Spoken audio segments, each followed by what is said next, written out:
बजरंग सेना बनाने की आवश्यकता पड़ी कि हमारी पूरा बजरंग सेना भारत क्षेत्र में गाय माता, राज्य माता या राष्ट्र माता घोषित हो। वो कोई दूसरे संगठन में अभी गाय माता, राष्ट्रीय माता घोषित हो, ऐसी मेहनत कोई भी संगठन में नहीं चल रही है, क्योंकि बजरंग सेना पूरे भारत में 14 राज्यों में 14 क्षेत्रों के अंदर जो गाय माता के लिए हम लड़त लड़ रहे हैं, जो हमारे सनातन हिंदू भाइयों के लिए, बहन के लिए और गाय के लिए जो हम लड़त लड़ रहे हैं, उसके लिए हमारे बजरंग सेना के सभी जिले के पदाधिकारी है, क्षेत्र के पदाधिकारी है, वो गाय माता को राष्ट्रीय माता घोषित करने के लिए हमने ये संगठन पूरे भारत क्षेत्र में सबसे ज्यादा बड़ा किया है और ज्यादा से ज्यादा संख्या इसमें जुड़ी है, क्योंकि बजरंग सेना का यही उद्देश्य है कि गाय माता के सम्मान में बजरंग सेना मैदान में।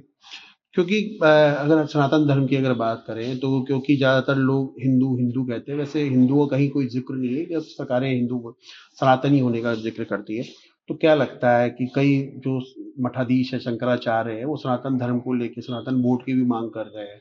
तो बजरंग सेना अपने आप को उस वक्त कहाँ दिखती है उस समय? जब हमारे शंकराचार्य जी और हमारे धर्मगुरु जी जब भी हम बात करते हैं सनातन धर्म के हिंदुत्व की, तो तब हमारी बजरंग सेना की टीम हमारे सनातन धर्म के लिए जागरूक रहती है, क्योंकि आपको सभी को एक बजरंग सेना के साथ जुड़ना चाहिए। क्यों? कि आप जुड़ोगे तो ही बजरंग सेना पूरे भारत क्षेत्र में आगे बढ़ेगी, हिंदुत्व जागरूक करेगी। आप कोई बजरंग सेना से नहीं जुड़ोगे, ऐसे हिंदू संगठनों से नहीं जुड़ेगी, तो आप सनातन धर्म को जागरूक नहीं कर पाओगे, हिंदू धर्म जागरूक नहीं कर पाओगे। हमारे शंकराचार्य की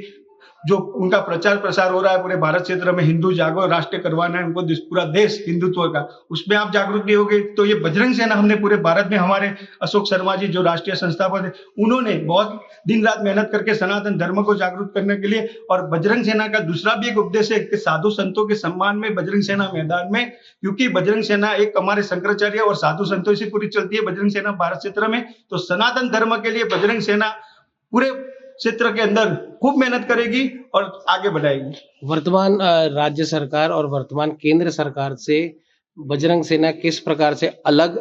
कुछ करना चाहती है, जो ये दोनों ही सरकारें हिंदू और सनातनियों के लिए, आपको अगर ऐसा लगता है, नहीं कर रही है? तो हमारा तो बजरंग सेना का एक ही उद्देश्य है कि जो हिंदुत्व की बात करेगा बजरंग सेना उसकी राष्ट्रीय पार्टी में साथ देगा, चाहे वो बीजेपी हो या कोई भी सरकार हो। कि हमारा एक ही उद्देश्य है कि जो हिंदुत्व पे धर्म की बात होगी वहां हमारे सनातन धर्म और बजरंग सेना की टीम खड़ी रहेगी। और बजरंग सेना आगे बढ़ाने के लिए जहां भी हमारे साधु संत हो या राष्ट्रीय कोई भी पार्टी हो, भारतीय जनता पार्टी हो, कोई भी हो, तो बजरंग सेना जो हिंदुत्व की बात करेगी, जो राष्ट्रहित की बात करेगी, उसके साथ ही बजरंग सेना पूरे के पूरे सपोर्ट में भारत क्षेत्र के जितने भी पदाधिकारी, हमने सबको बताया कि जो हिंदू राष्ट्र की बात करेगा बजरंग सेना उसके साथ ही काम करेगी और उसको पूरे भारत क्षेत्र में सपोर्ट करेगी।